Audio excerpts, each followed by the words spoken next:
Class 11th part चौथा chapter है और इस चैप्टर का जो नाम है वो है प्राणी जगत, एनिमल किंगडम है।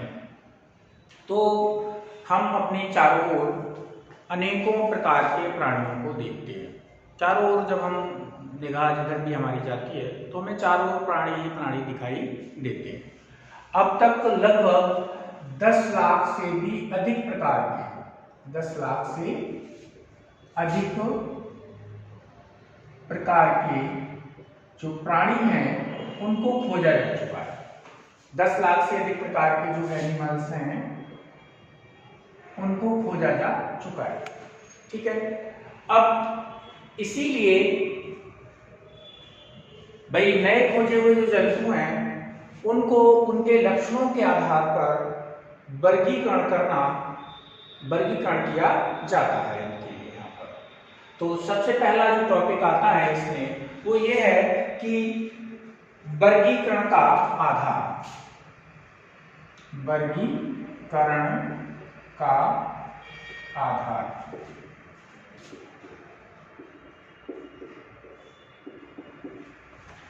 तो वर्गीकरण का आधार क्या है? भाई हम जितने भी प्राणी देखते हैं तो उनमें कुछ ना कुछ अंतर पाया जाता है। कुछ ना कुछ अंतर का मतलब है कि प्राणियों की संरचना एवं आकार में भिन्नता होती है, विभिन्नताएं पाई जाती हैं, अंतर पाया जाता है। लेकिन वर्गीकरण का जो आधार है वो क्या है? तो वर्गीकरण का जो आधार है वो है कोशिकीय संगठन,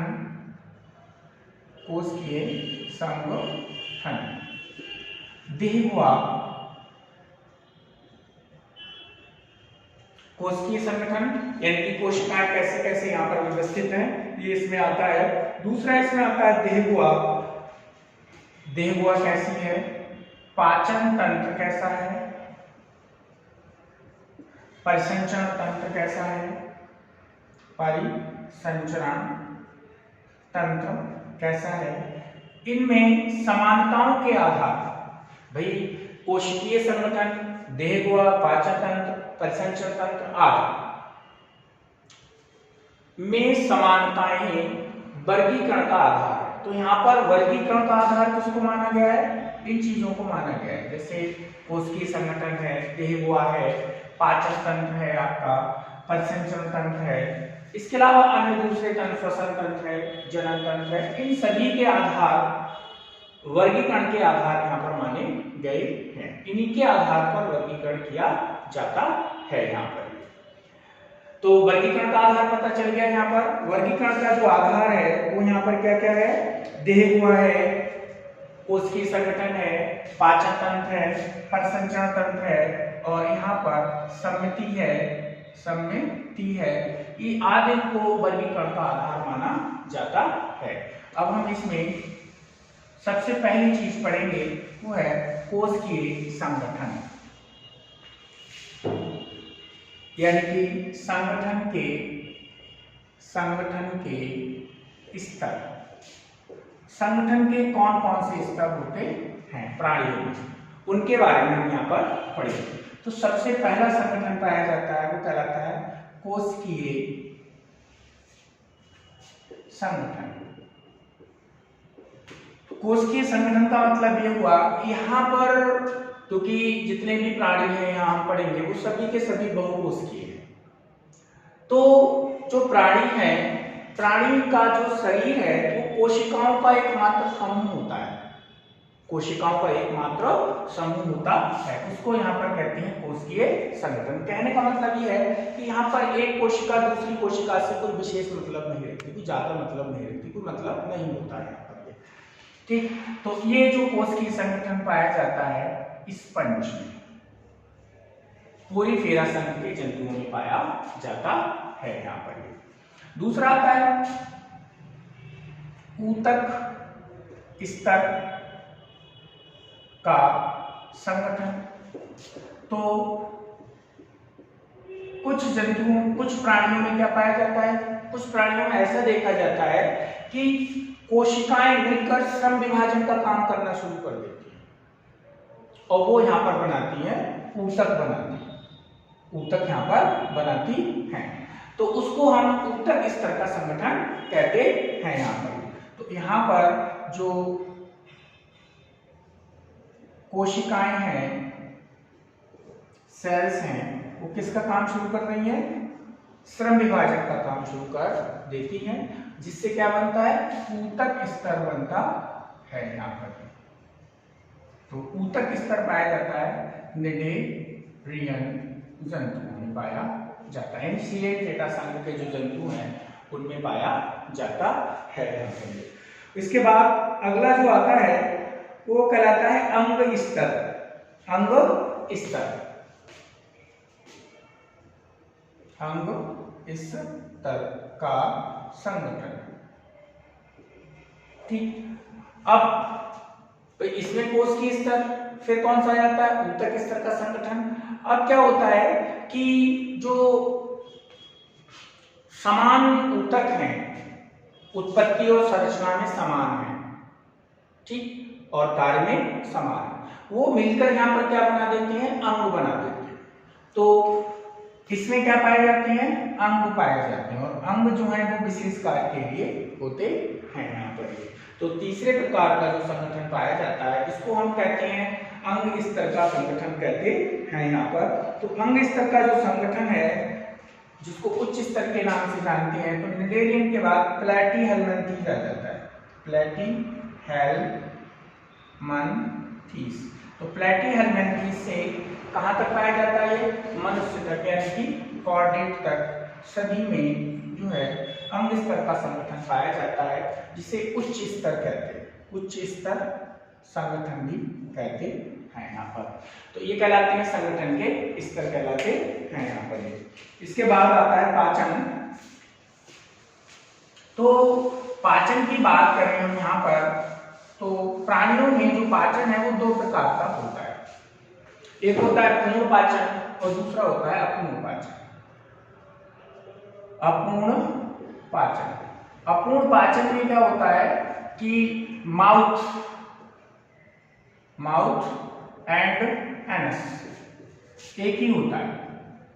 तो इसमें मुख हुआ और जो एनस है वो एक ही जगह से, यानी कि एक ही जगह से भोजन को लिया जाता है, वहीं से फिर भोजन को बाहर निकाल दिया जाता है।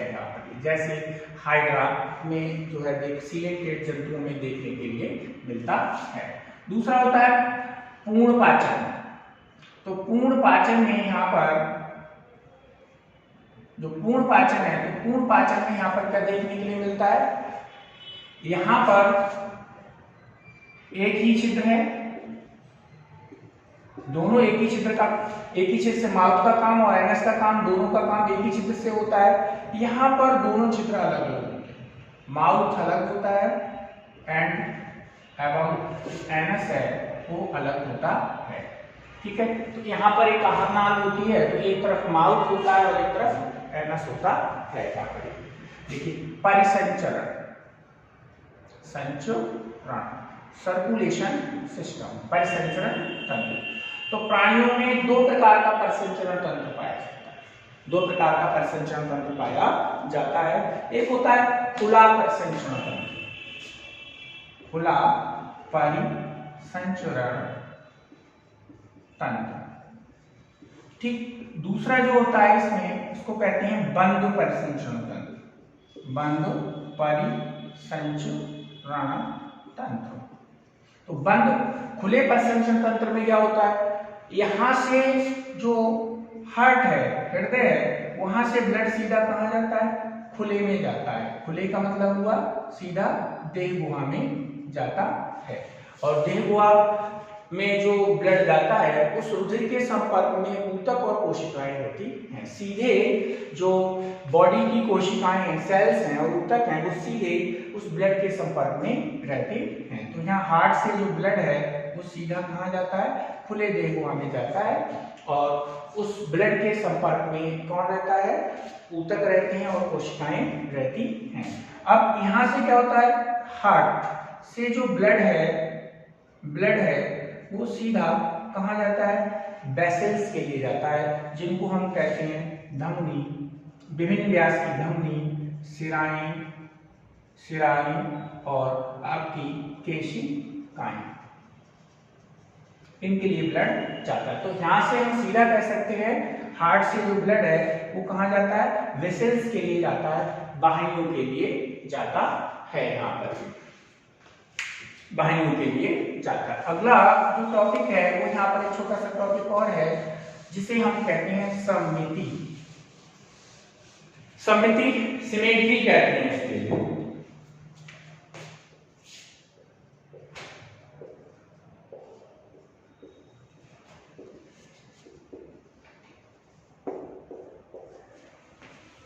ठीक है, सिमेट्री वर्गीकरण में इसका काफी महत्वपूर्ण स्थान है। सिमेट्री तो एक होता है असममित, ठीक, असिमेट्री बोलते हैं, असिमेट्रिकल बोलते हैं, असममित। दूसरे होते हैं अरिये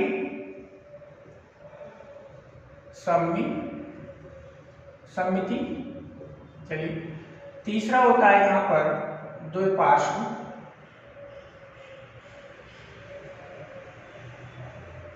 सम्मिति। तो सम्मिति यहाँ पर कितने प्रकार की होती है? 3 प्रकार की होती है यहाँ पर। तो असम्मिति में असिमेट्रिकल कहलाते हैं, असिमेट्रिकल कहलाते हैं।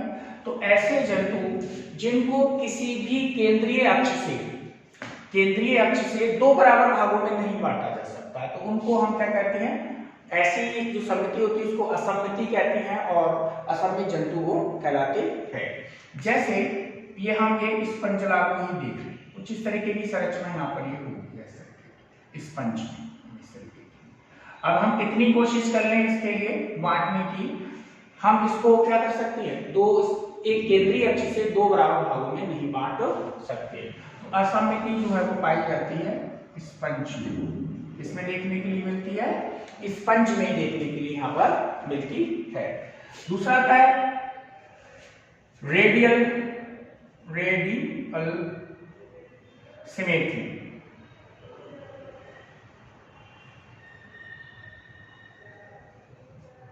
देखिए, रेडियल सिमेट्री में क्या होता है? यहां पर एक से अधिक केंद्रीय अक्षों से प्राणी को 2 बराबर भागों में बांटा जा सकता है, एक से अधिक से। अब एक से अधिक, जैसे ये जो सिमेट्री है वो सीलेंट्रेट में देखने के लिए मिलती है, इकाइनोडर्मेट में देखने के लिए मिलती है। तो यहां देखिए आप ये स्टारफिश है, इस तरीके से, ठीक। अगर हम इसको देखें केंद्रीय अक्ष का मतलब बीच में से, अगर हम इसको देखें तो यहां से इसको 2 बराबर भागों में बांट दिया, इस अक्ष से भी इसको, केंद्रीय अक्ष से भी 2 बराबर भागों में बांट दिया, और इस अक्ष से भी इसको 2 बराबर भागों में बांट दिया, ठीक। तो इसको एक साथ कई केंद्रीय अक्षों से 2 बराबर भागों में बांटा जा सकता है यहाँ पर, ठीक। तो इसको क्या कहते हैं? रेडियल सिमेट्री कहते हैं। द्विपार्श्व सम्मिति में क्या होता है? केवल एक अक्ष से ही 2 बराबर भागों में बांटा जा सकता है। अगर हम इकाइनोडर्मेट को छोड़ दें और सीलेंट्रेट को छोड़ दें तो बाकी सारे जो जंतु हैं वो 2 पार्श्व सम्मित होते हैं, तो इसको बोलते हैं बाइलैटरल सिमेट्री बोलते हैं, ठीक। तो बाइलैटरल सिमेट्री में देखिए, जैसे ये एक कीट है, ये इसका थोरैक्स है और इस तरीके से। अब अगर हम इस कीट को देखें तो केवल एक ही स्थान से इसको 2 बराबर भागों में बांट सकते हैं यहाँ पर। तो केवल हम यहाँ से इसको एक अक्ष में ही 2 बराबर भागों में बांट सकते हैं। तो इस तरीके की जो सम्मिति होती है उसको द्विपार्श्व सम्मित कहते हैं। तो इसमें क्या है, किसी भी अक्ष से 2 बराबर भागों में नहीं बांट सकते हैं जीव के लिए, जो एनिमल्स है उसके लिए नहीं बांट सकते हैं। इसमें एक से अधिक केंद्रीय अक्षों से दो बराबर भागों में बांट सकते हैं, और इसमें केवल एक अक्ष से ही जीव को दो बराबर भागों में बांट सकते हैं। तो इसको यहाँ पर सिमेट्री कहते हैं, सममिति कहते हैं, यहाँ पर सममिति कहलाती है यहाँ पर। उसके बाद आता है इसमें अगला टॉपिक है आपका डिप्लोब्लास्टिक जंतु, यानी डिप्लोब्लास्टिक जंतु और ट्रिप्लोब्लास्टिक जंतु।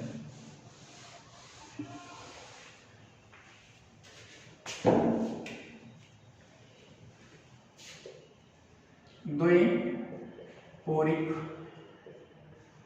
संगठन और त्रिकोरिक संगठन, डिप्लोब्लास्टिक और ट्रिप्लोब्लास्टिक। ठीक है, तो द्विकोरिक संगठन में यहां पर क्या होता है उसको देख लेंगे। भ्रूण में दो लेयर पाई जाती है, दो जर्म लेयर पाई जाती है। एक तो होती है एक्टोडर्म और दूसरी होती है एंडोडर्म। तो एक्टोडर्म एंडोडर्म से ही शरीर के सभी अंग बनते हैं, उनको हम डिप्लोब्लास्टिक कहते हैं। द्विकोरिक संगठन यहाँ पर इसके लिए कहते हैं यहाँ पर।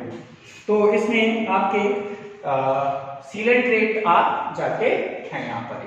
उसके बाद आता है ट्रिप्लोब्लास्टिक संगठन, त्रिकोरिक संगठन। तो त्रिकोरिक संगठन में क्या होता है, जो एम्ब्रायो होता है, एम्ब्रायो में 3 जर्म लेयर पाई जाती है, 3 जनन स्तर पाए जाते हैं यहाँ पर, जिनको हम कहते हैं एक्टोडर्म, दूसरा होता है मेसोडर्म और तीसरा एंडोडर्म। तो ये 3 स्तर जो होते हैं, ये 3 स्तरों से ही शरीर के सभी अंगों का विकास होता है, निर्माण होता है। तो ये हो गए डिप्लोब्लास्टिक। डिप्लोब्लास्टिक में आपका जो है सीलेंट्रेट आ जाता है, और बाकी सारे जो जंतु हैं वो ट्रिप्लोब्लास्टिक के अंतर्गत आते हैं, क्योंकि सीलेंट्रेट में क्या पाया जाता है, एक्टोडर्म पाया जाता है, एंडोडर्म पाया जाता है, बीच में मेसोग्लिया की बात पाई जाती है यहाँ पर। ठीक है, देखिए भाई सीलोम प्रगभा। ठीक है, तो बॉडी वाल और आहार नाल के जो बीच की जगह है, जैसे किसी भी जंतु में ये बॉडी वाल है और ये उसकी आहार नाल जा रही है, तो ये बीच का जो खाली स्थान है ये वाला, इसको सीलोम कहते हैं, इसको सीलोम कहते हैं। तो ये आहार नाल हो गई, आहार नाल, एलिमेंट्री कैनाल, और ये हो गई यहाँ पर बॉडी वाल। ठीक, तो बीच की जो जगह बची है शेष इस आहार नाल के चारों तरफ होगी, वो यहाँ पर प्रगुहा कहलाती है। अब हम इस प्रगुहा के प्रकार पढ़ते हैं। तो ये जो प्रगुहा है वो 3 प्रकार की प्रागुहिक, इसके आधार पर जो जंतुओं को 3 प्रकार के हो सकते हैं। देहगुहा, सीलोमेट एनिमल्स। ठीक, तो देहगुहिक जंतु कौन से होते हैं, ऐसे जंतु जिनमें देहगुहा मीजोडर्म से बनती है, मीजोडर्म से बनती है। तो यहाँ पर जो देहगुहा है वो किससे बनेगी, मीजोडर्म से बनेगी। ऐसे जो एनिमल्स हैं वो कहलाते हैं सीलोमेट एनिमल्स कहलाते हैं, देहगुहिक जंतु कहलाते हैं। तो ये जो जंतु हैं आपके एनिलिडा से लेकर कॉर्डेट तक सभी जंतु इसी में आते हैं। एनिलिडा से कॉर्डेट तक सभी जंतु इसी के अंतर्गत आते हैं। कि दूसरे प्रकार की होती है कूट देहगुहा, कूट देहगुहा यानी कि असत्य देहगुहा, एक प्रकार से स्यूडो सीलोमेट एनिमल्स। तो ये ऐसे जंतु होते हैं जिनमें देहगुहा मीजोडर्म से बनी हुई नहीं होती है। यहाँ पर पहला चीज क्या हो गई, मीजोडर्म से देहगुहा नहीं बनती है। ठीक, तो यहाँ पर क्या होता है, यहाँ पर ये बॉडी वाल है, ठीक, ये आपका आहार नाल है, इस तरीके से ये बॉडी वाल होगी, ये आहार नाल होगी। अब ये हो गई मेसोडर्म, ऐसे करके। तो यहाँ पर जो देह हुआ है वो एक्टोडर्म, और ये हो गई यहाँ पर मेसोडर्म, और ये हो गई यहाँ पर अंदर की तरफ एंडोडर्म। तो इन तीनों के जो बीच में खाली जगह रहेगी ये वाली, इसको यहाँ पर स्यूडोसीलोमेट, स्यूडोसीलोम अर्थात ऊट देह हुआ कहते हैं। और ऐसे एनिमल्स को ऊट देह हुए जंतु कहते हैं। और कुछ ऐसे जंतु भी पाए जाते हैं जो कि अगुहिक होते हैं, अगुहिक अर्थात असीलोमेट, इनमें देहगुआ नहीं पाई जाती, देहगुआ नहीं पाई जाती है। इनको हम अगुहिक जंतु कहते हैं। यहाँ पर ये जैसे प्लैटीहेल्मिन्थीज जंतु, प्लैटीहेल्मिन्थीज जंतु इसके अंतर्गत आते हैं, इनमें देहगुआ नहीं होती। इसमें एस्केहेल्मिन्थीज आता है, एस्केरिस है, एस्केहेल्मिन्थीज इसके अंतर्गत आते हैं यहाँ पर। तो देहगुए जंतु जो है वो 3 प्रकार के होते हैं यहाँ पर।